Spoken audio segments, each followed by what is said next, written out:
Sir ఇవాళ press మీట్లో ఒక రిపోర్టరు షర్మిలా గారి గురించి రాహుల్ గాంధీ గారి గురించి అడిగారు. అది ఆ ప్రశ్న దాటవేయాలని అనిపించింది నాకు చూస్తుంటే. మీరు దాన్ని ఎట్లా చూశారు సార్? అంటే ఇండైరెక్ట్గా మీ కుటుంబానికి ఇట్లాంటి సమస్యలు ఎదుర్కోవడం చాలా ఈజీ. వాళ్ళు ఎదుర్కొన్న శక్తి సామర్థ్యాలు మీకు ఉన్నాయి, కానీ మీ కుటుంబం నుంచి కొంతమంది సభ్యులు ఇట్లా చేయడం ద్వారా మీరు ఎట్లా ఎదుర్కొంటారని, అంటే ఒక రకంగా మీరు అన్నట్టు షర్మిలా గారు చెప్పుకున్నానే విలేకరి షర్మిలా పేరు ప్రస్తావించే ప్రయత్నం చేశారు. జగన్మోహన్ రెడ్డి గారు ఎక్కడ తప్పించుకోలేదు. తప్పించుకోకపోగా షర్మిలా గారు ని చాలా డైరెక్ట్గా అటాక్ చేశాడు. ఆమె పేరు, ఆమె పైన విమర్శలు చేయకుండా రాహుల్ గాంధీ గారు ప్రేయర్ తేవడం ద్వారా షర్మిలా గారికి చాలా పెద్ద ఎదురు దెబ్బగా నేను చూడాలి. ఎందుకంటే షర్మిలా గారిని రెండు రకాల ఇబ్బంది పెట్టే ప్రయత్నం చేశారు ఆయన. నిజానికి నాకున్న అభిప్రాయం కూడా షర్మిలా గారు తనకున్న వ్యక్తిగత కోపతాపాలని, వ్యక్తిగత కుటుంబపరమైన అంశాలని, దాంట్లో అన్నీ ఆమె చెప్తుంది. ఆమెకున్న కోపతాపాలు నేను తప్పుపట్టను, సమర్థించను. ఎందుకంటే వాళ్ళ కుటుంబ వ్యవహారాలు వాళ్ళు చూసుకోవాలి. ఎవరిది రైట్ ఎవరు తప్పనేది వారిష్టం. కానీ దాన్ని రాజకీయ అజెండాలోకి చొచ్చించే ప్రయత్నం అధికార పార్టీ ఉన్నప్పుడే సరికాదు. ఇప్పుడు ఏకంగా జగన్ ప్రతిపక్షం వచ్చినప్పుడు కూడా అదే పాత్ర పోషిస్తూ ఉంటే ఖచ్చితంగా అది షర్మిలా గారికి నష్టం వస్తుంది రాజకీయంగా. At the same time Sharmila గారు వారు సోదరి కాబట్టి ఖచ్చితంగా కొంత జగన్ గారికి ఇరిటేట్ అయ్యే అవకాశం ఉంది. వీటన్నిటిని దృష్టిలో పెట్టుకుని జగన్ గారు షర్మిలాకి నేరుగా సమాధానం చేస్తే షర్మిలా గారు బలం చేకూర్చినట్టు అవుతుంది. అందుకు భిన్నంగా ఆయన వ్యూహాత్మకంగా నేరుగా రాహుల్ గాంధీ పైన విమర్శలు చేశాడు. రాహుల్ గాంధీ గారి పైన ఎప్పుడు కూడా విమర్శలు చేసే అలవాటు జగన్ గారికి లేదు, కానీ ఈసారి ఫస్ట్ టైం చేశాడు. దానివల్ల ఏమవుతుంది, ఒకటి ఏం విమర్శలు చేశారు, ఒకటి ఆంధ్రప్రదేశ్ ప్రభుత్వం దాడులు చేస్తుంటే దాన్ని ఖండించడానికి రాహుల్ గాంధీ గారు రాలేదు, కాంగ్రెస్ రాలేదు. దానికి కారణం ఏంటంటే రేవంత్ రెడ్డి గారి ద్వారా చంద్రబాబు నాయుడు గారికి రాహుల్ గాంధీ గారికి మంచి రాజకీయ సంబంధాలు ఉన్నాయి అనే విమర్శలు చేసేసినాడు. దీనివల్ల ఏమవుతుంది, రాహుల్ గాంధీ గారు దీనిపైన స్పందించారనుకోండి, రాహుల్ గాంధీ గారి స్థాయి అనేది కొంత ఇబ్బంది పడుతుంది. ఇట్లా చిన్న చిన్న విషయాలకి ఆయన నేరుగా వచ్చేసినప్పుడు ఇబ్బంది పడుతుంది. స్పందించలేదనుకోండి, ఒకటి తెలంగాణలో ఆంధ్రప్రదేశ్లో ఒక రాంగ్ మెసేజ్ వెళ్ళిపోతుంది. రేవంత్ రెడ్డి గారితో చంద్రబాబు నాయుడు గారు మనిషి అని నేను అన్న కానీ ఒక గుడ్ రిలేషన్ మెయింటైన్ చేస్తున్నాడు. ఈ గుడ్ రిలేషన్ మెయింటైన్ చేసినప్పుడు రేవంత్ రెడ్డి గారు కొంత చంద్రబాబు గారితో గుడ్ రిలేషన్ ఇస్తూ ఉంటారని తెలియని తోడ రాజశేఖర రెడ్డి గారిని అభిమానించేవాళ్ళు, రాజశేఖర రెడ్డిని ప్రేమించేవాళ్ళు, జగన్ని ఇష్టపడేవాళ్ళు, చంద్రబాబు గారు అంటే ఇష్టం లేని కాంగ్రెస్ వాళ్ళు కొంత భిన్నంగా చూస్తారు. అక్కడేమో హరీష్ రావు, మన కేటీఆర్ గారు వారి పార్టీ ఓడిపోయిన దానికి ఎంత ఇబ్బంది పడుతున్నారో తెలియదు, కానీ జగన్ గారు ఓడిపోయిన దానికి చాలా బాధపడుతున్నట్టుగా ఆశ్చర్యపోయినట్టుగా చెప్పేస్తున్నాడు. ఆ రకంగా జగన్మోహన్ రెడ్డి గారిని అభిమానించే వారి పట్ల కేటీఆర్ ఒక సాఫ్ట్ కార్నర్ పంపిస్తున్నాడు.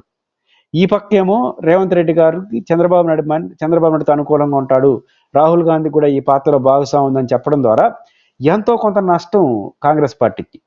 అటు తెలంగాణలో నష్టం, ఆంధ్రప్రదేశ్లో ఎదుగుదలకు నష్టం. ఎక్కడైతే రాజశేఖర్ అభిమానించారో వాళ్ళు కొంచెం భిన్నంగా పోయే కాంగ్రెస్కి ఎంతో కొంత నష్టం కదా. ఆ రకంగా డైరెక్ట్గా రాహుల్ గాంధీ గారిని అటాక్ చేయడం ద్వారా షర్మిలా గారికి చెక్ పెట్టాలని నిర్ణయించుకున్నాడు.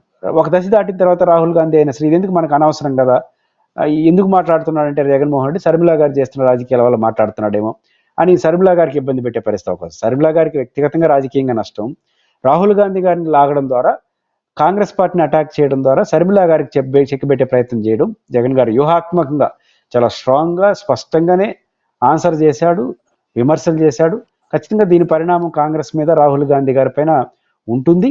ఖచ్చితంగా షర్మిలా గారుకి రాజకీయం కూడా అంత మంచిది కాదు.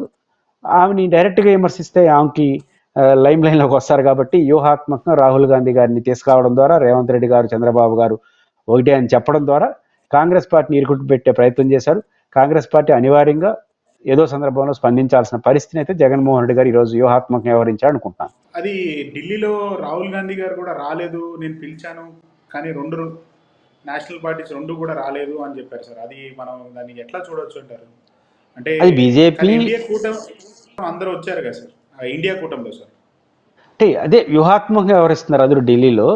బట్ అంటే అక్కడ కూడా ఏంటంటే చంద్రబాబు నాయుడు గారికి ఆయనకు సంబంధాలు ఉన్నాయి అనే పేరుతోనే మాట్లాడాడు ఇండైరెక్ట్గా. కానీ కాంగ్రెస్ పార్టీతో బాగుండే అందరూ కూడా జగన్ గారితో వచ్చారు. కారణం ఏంటంటే వాళ్ళతో బీజేపీకి వ్యతిరేకంగా ఉంటారు. బీజేపీ రాలేదు, ఎందుకంటే బీజేపీ డైరెక్ట్గా తెలుగుదేశంతో ఉంది, వాళ్ళ ప్రభుత్వానికి వ్యతిరేకంగా చేస్తున్నట్టు వాళ్ళ మనసులో ఏమన్నా బయటకు వస్తే అది విభేదాలుగా దారితీస్తాయి. కాబట్టి ఎన్డీఏ కూటమి వాళ్ళు రాకపోవడం ఆశ్చర్యకరమైన విషయం కాదు. ఇండియా కూటమి వాళ్ళు వచ్చారు.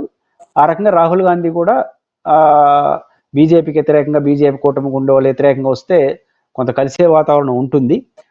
కాబట్టి షర్మిల గారు ఆంధ్రప్రదేశ్లో ఉండడం ద్వారా ఇది ఇబ్బంది అవుతుందేమో అనే పిక్చర్ వస్తే మాత్రం షర్మిల గారా జగన్ గారితో ఉండడం అనేది తేల్చుకోవాల్సిన పరిస్థితి వస్తే ఒక బ్రాడర్ వేలో జగన్ గారితో ఉండడానికి ఇష్టపడతారు. ఎందుకంటే జగన్ గారు ఒక బలమైన పార్టీకి నాయకుడు. రేపు కాంగ్రెస్తో కలుస్తారో లేదో నాకు తెలియదు.